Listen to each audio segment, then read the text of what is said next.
Good afternoon. I hope you had a great day today. It's Wednesday, and so tomorrow is the Thirsty Thursday tidbit, and keeping up with myself, right?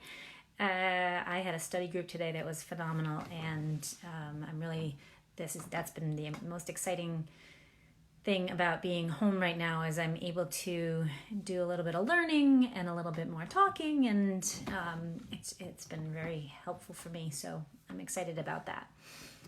Today I'm going to talk about what can you expect if you're coming to work with me. I do physical therapy, usually in person. Right now it's via telehealth. I also do fitness coaching and create programs for people that have either had an injury and are looking to return into a workout routine, or are looking to start to move a little bit easier to build up and be able to do a workout that will help them on multiple levels. And so my assessment is pretty much the same. I need to know you. And I'm particularly sitting at my desk today because this is probably right now what you'll see if we do this online work. I will be sitting having a conversation with you, video chat, and whether we're in clinic or online, I'm having a conversation with you. It is, I need to know, what bothers you. What are your goals? Not just, the doctor told me to come to therapy, so I'm going to be in therapy, but like, what matters to you? What do you want to get back to? Is it that you want to be able to run longer distances and at a faster speed? Or is it that you want to be able to sleep without neck and arm pain? Those things matter. And the more specific you can get and letting me know what your goals are, the better we're gonna get to those goals. It might take time to get there. Sometimes if you have an injury, you have to kind of work to get over that injury, but that injury may then lead to getting stronger, better mobility, and overall better movement to be able to then get into performance training and help you get moving easier in the long run. So there can be a process. It's never a straight line. If you have pain when you're running or after you run, it may be that you kind of go up and down. You have to regress a little bit and then progress a little bit. But knowing where you're at is the first step. So we come in, I take your history.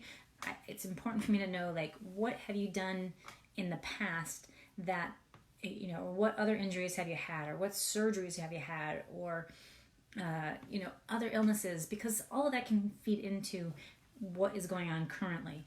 So when we have that conversation, those are the kind of things I'll ask. And then I always have to see you move. So I put you through a different movement screen, and usually I break out the gait pattern and gait cycle and kind of look and see what's missing, and then we talk from there, do some gross movement patterns and some balance work, and see how you can move.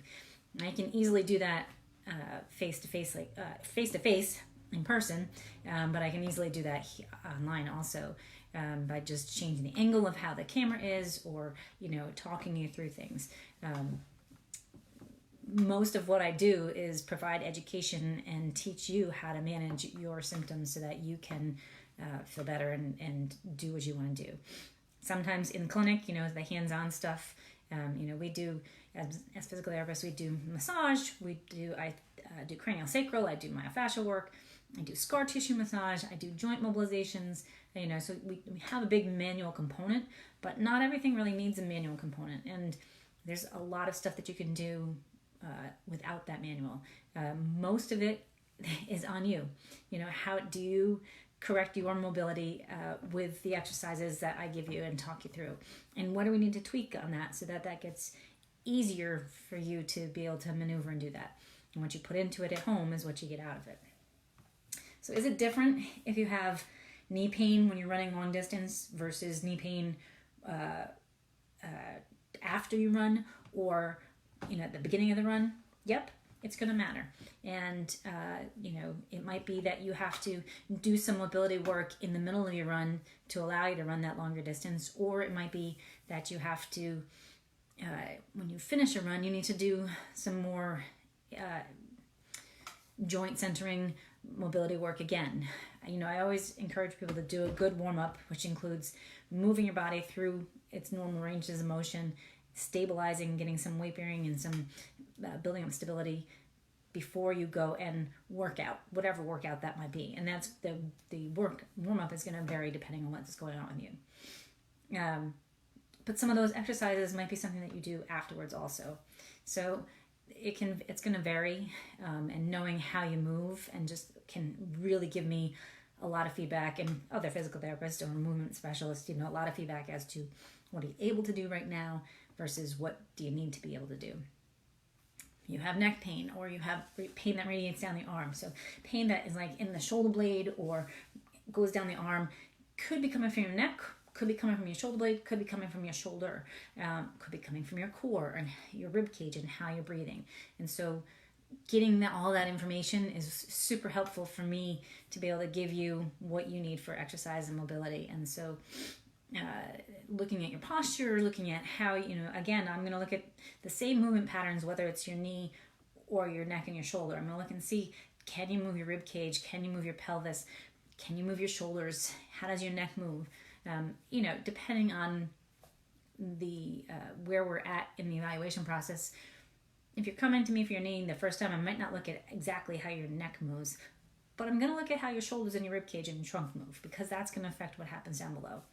Coming to me for your neck and your shoulders, I may not have you do a full single leg stance, but that can affect if you can't hold your body center and you're having to work harder at your core to be able to hold you, if your hip's not working right and your core is having to work harder, and that's just jacking up into that shoulder blade, that could provide some more information. So it all depends on where you're at.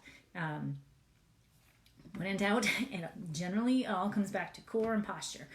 Can you, when you are running, is your neck way out forward? Is your body moving too far forward or not enough over the front leg as you're stepping? When you're sleeping, are you curled up in a ball, or is your neck all in a crazy position? And so getting your body to stack up and line up and get that alignment through movement at rest can make a big difference in pretty much anything. So correcting alignment and mobility. It doesn't mean you get in your alignment and you just stay there and hold there, but training your body to move through various ranges of motion to allow it to get to that centered position can make a big difference in really almost anything that you do. So every person that I work with, we have a conversation. You always come in. First visit you come in, I take your history, and we go through this movement screen and we look and see where are you at and where do you want to go. I might have to give you some guidelines as to what it's going to take to get there, and is it a reasonable goal in X amount of time, or might it take longer, and where do we have to, how do we have to navigate that? But what are your goals for therapy? The second time you come in, I'm going to ask you, how have you been? We don't have to go through the whole history again. We have all that, hopefully. Most of the time people forget something because it just goes out. You forget you had your belly button pierced. And that might have created a scar tissue that then creates some dysfunction. But so we may have a little bit more conversation there, but then, how are you doing today? And how did it feel? So knowing exactly what you're feeling, how you're feeling, where you're feeling it provides me a whole lot of information, whether we're in clinic or here. And that can provide a whole lot of information for what you do at home. So, and that happens, and then I watch you move again. We go through those same movement patterns. Did we make a difference? Yes or no? Great, we did. Awesome. Let's build on that and go from there. No? Okay, well, what do we need to tweak? Maybe we take something away, or maybe we change it up altogether and add something different. So it's always a communication back and forth and conversation between us.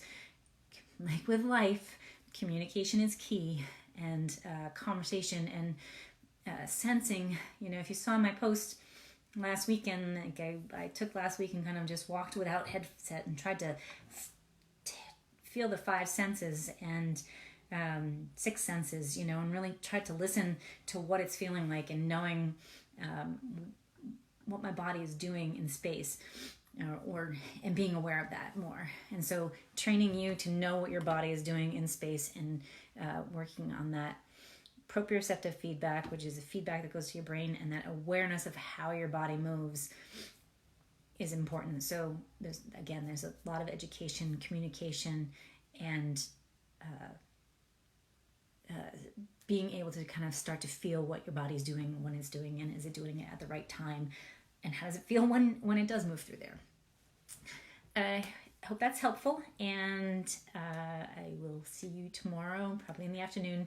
If I get on, maybe do 2 Thursday tidbits. So if you want me to talk about something in particular, let me know, and I will chat with you soon. Have a great night. Take care.